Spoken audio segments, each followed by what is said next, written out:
സുഹൃത്തുക്കളെ, ഇത് കണ്ടോ, ടെറസിലെ പാവലാണ്. അതുകൊണ്ട് പാവയ്ക്ക പഴുത്ത് തുടങ്ങി, വിളഞ്ഞ് പഴുത്തതാണിത്.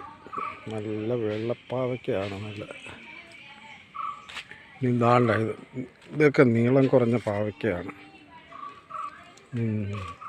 നീളമുള്ള പാവയ്ക്ക വേറെയുണ്ട്. ഇതൊക്കെ കണ്ട് കല്ല് കെട്ടി തൂക്കിയിരിക്കുക. നല്ല നീളമുള്ള പാവയ്ക്കയാണ്, അല്ലെങ്കിൽ ഇത് വളഞ്ഞു പോകും.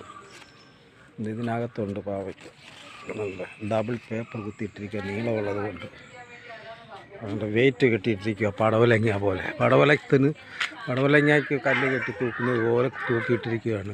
ഇതും നീളമുള്ള പാവയ്ക്കാണ്, വെയിറ്റ് കെട്ടിയിരിക്കുകയാണ്. ഇനി നീളമുള്ള പാവയ്ക്കയുടെ ഒരു പിഞ്ച് കാണിക്കാം. അതാണ്ടോ, ഇത് കണ്ടാൽ പടവലത്തിൻ്റെ ആണ്.